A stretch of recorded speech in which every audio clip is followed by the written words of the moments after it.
Bonjour à toutes et bienvenue dans ce nouvel épisode du podcast Aide maritale, leçon de vie, le chapitre 4, condamné. Aujourd'hui, nous allons aborder un sujet profond et très réel dans la vie des femmes, la condamnation, la culpabilité et les émotions qui nous envahissent.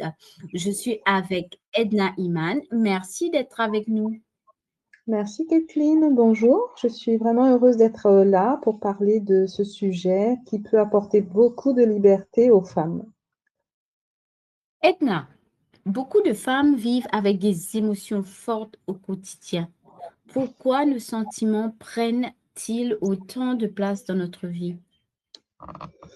Eh bien, les émotions font partie de la manière dont Dieu nous a créés. En tant que femmes, nous ressentons profondément et ce n'est pas un défaut. La Bible dit dans Psaume 139, verset 14, que nous sommes des créatures merveilleuses.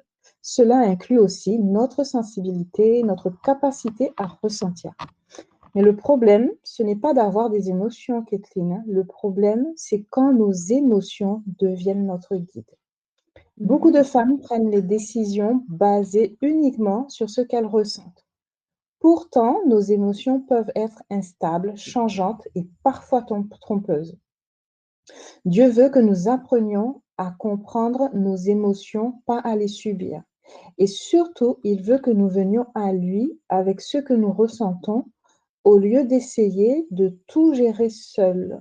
Je crois que ça nous est toutes les deux arrivé dans notre Oui, parcours. Et oui. effectivement, quand on prenait une décision, après, on rétropédalait, on se disait: «Ah mince, j'aurais pas dû faire ça». Et c'est comme Mhm. ça, en se trompant souvent, qu'on finit par accepter que ce soit notre Mari céleste qui dirige tout, parce que nos émotions peuvent effectivement nous faire avoir des problèmes.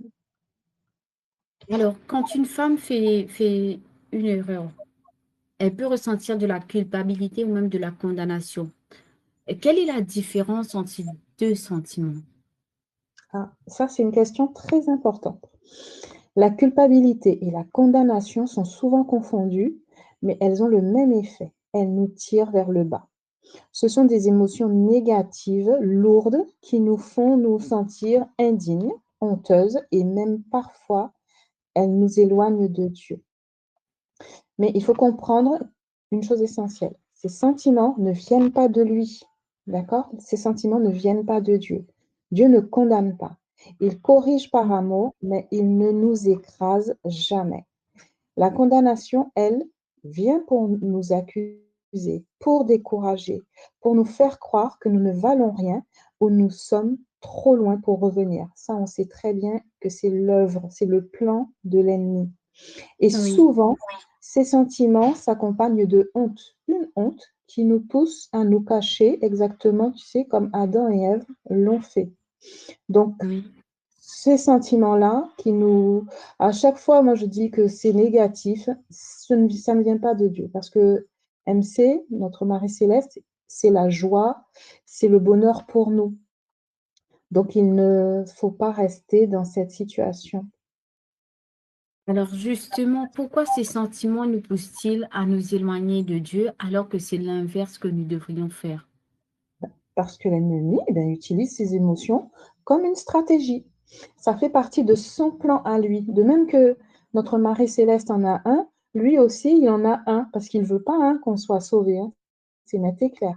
Quand une femme se sent Mhm. coupable ou condamnée, son premier réflexe est de se retirer. Se retirer de Dieu, se retirer des autres, se refermer sur elle-même. Mais c'est exactement le piège. Parce que le moment où nous avons le plus besoin de Dieu, c'est justement quand nous avons l'impression d'avoir échoué. Donc, au lieu de fuir, nous devons apprendre à faire l'inverse, courir vers lui. Et c'est dans sa présence que nous trouvons la vérité, le pardon et la restauration. Alors, qu'est-ce qu'une femme doit faire lorsqu'elle ressent de la culpabilité ou de la condamnation? La première chose, c'est de s'arrêter et de reconnaître ce qu'elle ressent. Ensuite, se poser une question qui est simple. Est-ce que ce que je ressens vient de Dieu ou est-ce que c'est négatif? Si c'est négatif, alors elle doit refuser de garder ses émotions. La Bible nous donne une image forte dans Acte 28, verset 5. Secouer la vipère. Tu te rappelles l'histoire de Paul qui avait jeté cette Oui. vipère dans le feu. Cela veut dire ne pas s'attacher à ce qui est mauvais, mais le rejeter immédiatement.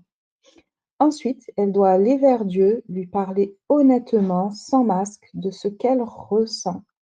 Voilà. Edna, est-ce que tu as une promesse biblique à nous partager pour les femmes qui nous écoutent aujourd'hui? J'aimerais partager une promesse. C'est dans 1 Jean 4, le verset 18, qui dit que l'amour parfait bannit la crainte. Cela signifie que lorsque nous venons à Dieu, son amour chasse la peur, la honte et la condamnation. Son amour ne nous repousse pas, il nous attire. Et j'aimerais dire, tu Alors, sais, oui, vas-y. j'aimerais dire que je me souviens que quand ça m'arrivait, hein, mes émotions prenaient le dessus. C'est vrai qu'on a appris, enfin moi j'ai appris à dire je refuse. Voilà, je refuse que cette situation m'accable, je refuse de croire cette chose et je cherchais toujours une promesse, parce que Dieu m'a dit ça. Tu vois, toujours chercher une promesse pour réfuter le mensonge et le laisser me diriger. Et à chaque fois que ça arrivait, je parlais à mon âme. Je lui disais, calme-toi. C'est vrai que c'est pas une situation qu'on connaît toutes les deux, mais ça va s'arranger parce que on fait confiance à notre Marie Céleste. Et je parlais tout le temps à mon âme. J'aime beaucoup le psaume 103 qui m'a beaucoup aidé dans ce moment-là pour aider mon âme à guérir et à se calmer. Donc, je crois que c'est quelque chose qui est très important à faire. Refuser et prier. Voilà. Merci Edna. Alors, pour terminer, quel message voudrais-tu laisser à une femme qui se sent aujourd'hui condamnée ou accablée par ses émotions? Eh bien, si tu te sens comme ça aujourd'hui, je veux que tu saches une chose. Déjà, c'est que tu n'es pas seul et surtout, tu n'es pas condamné. Ce que tu ressens, c'est pas la vérité sur qui tu es. Dieu ne te voit pas à travers tes erreurs, mais à travers son amour pour toi. Aujourd'hui, tu peux faire un choix complètement différent. Au lieu de te cacher, tu peux t'approcher de lui. Tu peux lui dire exactement ce que tu ressens. Et tu vas découvrir qu'il ne te rejette pas. Au contraire, il t'accueille. Merci beaucoup, Edna. Merci pour ces paroles encourageantes, pleines de vérité et d'espoir. Nous espérons que cet épisode apportera la liberté et la paix à toutes les femmes qui nous écoutent. Merci, Edna. Merci Kathleen, merci à vous et à toutes celles qui nous écoutent. Choisissez aujourd'hui de ne plus rester dans la condamnation, mais de vivre dans l'amour et la liberté. Alors, nous nous retrouverons la semaine prochaine pour un prochain épisode de Leçon de vie. Merci, au revoir.